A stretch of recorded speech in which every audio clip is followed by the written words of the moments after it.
That movie was released in 2010, right? I Hate Love Story. Which one? I Hate 11. Love Story. 11, yeah. So I think that time around, like, you know, they still had that trend of making all these mainstream romantic movies and all. I don't know. I don't usually see them anymore in Bollywood. Like, it's changing. I think the romantic comedy genre kind of fell away in every industry. Like, you don't see them much in Hollywood anymore either, right? It went away everywhere. But thank God, like, the industry trend in Bombay changed, right? Because, like, they were making such bad movies. I mean, 10 years back or 15 years back, I was a big fan of Karan Johar movies. Like, as a viewer, I would be like, oh my God, you know, I would just watch. Really? I never liked them. Because I never liked any of those like movies. For, like, yeah, like, because they look so glamorous and you know, there's not much of story, but like, there's like nice sick songs and, you know, music and all that. But now things have changed. Yeah. So what made you finally think that, you know what, this is not what I really want? You know, I would you know, pursue my career in US. I mean, I would rather do that in US than here, you know, in Bollywood. Yeah. It goes right back to that same movie I did, I Hate Love Stories, because it taught me. I was like, okay, well, I've made it to what is considered the top of the industry, right? Like, I'm not the leading man, I'm not the hero, right?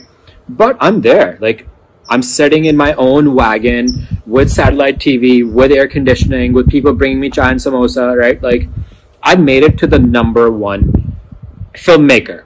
Yeah. Like, I made it, right? Like, it doesn't get higher. You know what I mean? Like, I could have done a Yashaj movie if I wanted after that. I didn't want to. But they were, you know, Dharma, Yashaj were like top at that time, right? Nothing wrong with like how Yashaj treats people or whatever. I don't know them. But I was like, okay, if this is what I'm feeling at this point after making it to this level, sure, I can try to be the leading man, right? If I keep working at it. But do I really want that, right? And it took me a few months to really ask me that myself that question. And then I was offered I was like, okay, I'll do more like smaller independent cinema, right? And then that's when the Anurag Kashyap's of the world were really starting to blossom, right? And I was like, okay, well, would I want to work with those guys? And the answer was like, not really. I didn't want to, you know, like, I was like, yeah, like I liked the movie like Dev D, whatever. I like that. Did you like Gang of Wasseypur? Like, that's no, I thought it was trash. No. What? No offense. Yeah. That's what I'm saying. Like, I think because I say a lot of controversial things, right? Yeah. I think because I had the privilege of watching so many independent films in the US or from Europe, right? That was my hobby for years, right? That when I watched, you know, some of these guys do it, I'm not saying all these guys are bad. Like, you know, I like Dev D, you know, but like Wasseypur was just like, I'm like, you don't know how to tell a story, you know, like there's like structure in a script and they don't know how to do it. There were like two parts, I think, 2 or 3 parts. Yeah, I think simply because I had the privilege of watching a lot of independent cinema and I compared it to what I was watching in India, it just didn't resonate with me. I'm not saying it's, you know, necessarily trash to everyone. You liked Wasseypur. I watched Wasseypur and I was like, this is trash. He doesn't know how to tell a story, right? Because he goes like Act 1, Act 2, cool. And then like Act 3, you're supposed to end a movie. And then he goes Act 4, Act 5, Act 6. And when you go out to shoot a movie, like for anyone that watches this, okay, take one thing away. If you watch a movie that was designed to be one movie and they have to cut it into 2 movies, the director, it's that simple. Like, it's that, like, you screwed up, man. It's that simple, you know? So, at that point, so it was 2011, you were still in Mumbai, or were you? I was in Mumbai, and that's when I really started thinking, I'm like, okay, do I really want to do this or not? I came to visit my mom and then went to New York, and that's where I met Sharbari. No way. Oh, wow. Yeah. I was staying in New York with my best friend, someone that knew someone. I don't know, like, oh man, I forgot. I met Sharbari somehow. And I did a table read for her amazing script, Raisins Not Virgins, and I got cast in that movie, which didn't end up happening. I remember Sharbo sat me down. She said, a day will come when you're ready to play the lead. It takes a lot to be a lead. I was like, okay, fine. But I became when you met her. I think so. I could be mixing dates within a few months. So but by that time, you've decided you don't want to work in Bollywood. No, I was still kind of back and forth. And I also had a girlfriend who I was going to marry in Bombay, right? So I was like, okay, I'll do back and forth, right? And then I got cast in another independent project in the US. And that's when my best friend's wife at the time, who was a working actress in Hollywood, she told me, she said, there's this thing called pilot season. Pilot season is when all the new TV shows are cast, and it happens in LA. So she said, you should go to LA and check it out. So I went and took my brother's old car, went to Boston. I drove it across America. It took me 6 days, and I went to LA. I did not know one person. Not one. What do you mean? Where was your mom? Your mom was in New York. Boston, okay. And you just came to LA, without any plan? Alone. No plan. I just said, okay, I'll go there and I'll figure it out. I did not have one friend, did not have one family, nothing. I just came, I stayed in a hotel, and then I just started trying to connect with people through Facebook or whatever, friends of friends, trying to figure out the system. And that took me a long time to figure out. That's technically the first time you're trying to work in US, right? So you didn't have any agent or anything at that point. You were absolutely new. No. You were new and okay. Yeah. And getting an agent here is not easy. It's not easy at all. It's very challenging. So it took me a while to figure things out. And here there's a system of there's a casting website, there's a few of them, where you can just have a profile, and the smaller independent filmmakers, they go for casting there because they can afford to pay, actors real money. So they go and hire people from there. So I did a couple projects for free, here in LA. I started living in some girl's living room. I just rented. I was like, I can't, because once you convert from rupees to dollars, it's very expensive, right? So I was like, okay, I'll just save the money. I realized in the first few months, this is going to be a mountain to climb. This is going to take a while, So I immediately started being very careful. I was like, okay, I'll rent a living room. I'll sleep on the floor on a mattress, and I'll go do my auditions all day. I'll work hard all day, and I'll just come and do this, right? Did that for a few months, and then I got lucky. I got an agent. And then I started auditioning. But I was still, it took me a couple of years of doing small projects, small part, until I got a better agent.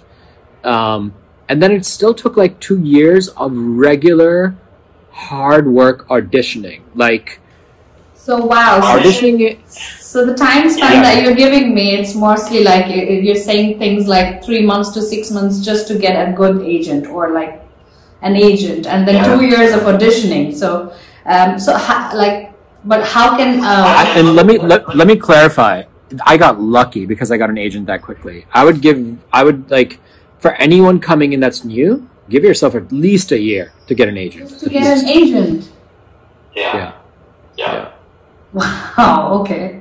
Unless, look, if you're coming in from Dhaka as a celebrity, or Bombay, where you're you've done amazing work, you'll get an agent, sure. But again, it's what kind of agent, right? There's all different types of agents, right? It's the industry here is very if you want quality agents who deal with good work, and it's difficult. Wow. So very, very difficult. Yeah. And it takes a long time, and then you have to prove yourself, right? I've seen actors come here from Bombay where they've done some cool things, but they're not big. No one cares. There's one actress, I see her all the time. She's I won't say her name. she's like well known, you know, and she, yeah, like she does like, yeah, she does like some mainstream movies. She's like the star of independent movies, and I see her at like events, and like no one cares, like no one cares, right? Again, you have to prove yourself, right? Priyanka is the only person that made it, you know, because she was a major celebrity. She did whatever she did to like cross over and get on, you know. I'm sure she has like the best agent. She does. Yeah. Yeah. She went straight to the top, you know. Frida Pinto.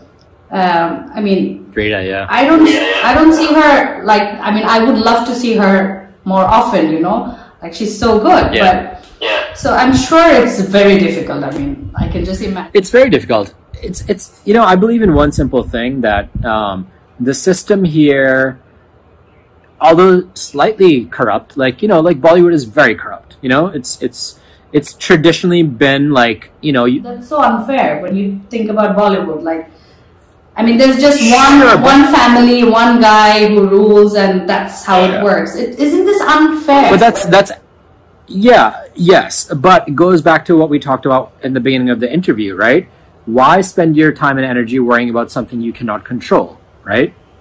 Focus on what you can do, right? You can create amazing new things, right? So I would say, yes, Bollywood is very like, it's about nepotism, right? If you're a Kapoor or a Khan, you get your break, right? But now look at the change that's happening with our generation, right? What's his name? The actor that's in like every like independent movie. What's his name? The funny guy. Give me the name of the movie. Give me any name. He started with Vicky Donor. Ayushmann. Yeah. So look at Ayushmann. He didn't come from anything, right? He was like an IPL TV host, right? Like, and look, he, you know, he put in the hard work. He learned how to read scripts, right? Nobody wanted to do Vicky Donor.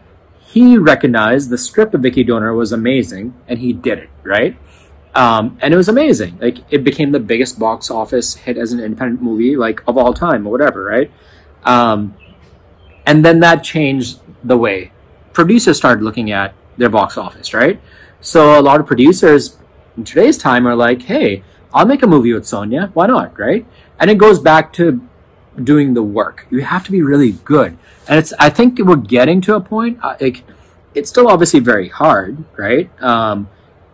But we're getting to a point where if you offer that producer, writer, director, and the audience something really interesting, you'll make it. You'll make it, you know? Like, if you try to be Priyanka, I guarantee you will fail. I guarantee you, right? If you try to be Sonia, and however Sonia is interesting and unique and different from everyone else, and you put in that work for years and years and years, I guarantee you'll make it. I guarantee.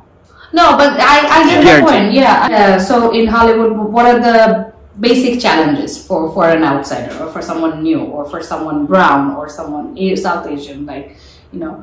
Yeah, I think you nailed it with your question right there. I think the number one thing is, if you are brown, you are at a severe disadvantage. Severe, right? Because most of the parts are written for white people, right? And there's been a lot of change with diversity in the last like 2-3 years, but it's still not anywhere comparable to being a white person or even being a black person. You know, like, you're talking about, okay, America, if you break up the population, right, is 40% diverse, 60% white, right? Now, if you break that up further, it's, I don't know the numbers, but, you know, African-American people, black people are a huge part of that, right? Then Mexican, Latino people, Latinx people are a huge part of that. And then you come down to South Asians. We are 2%. 2%. So why would they put 2% of the population as 20% of the TV actor population? That wouldn't happen, right?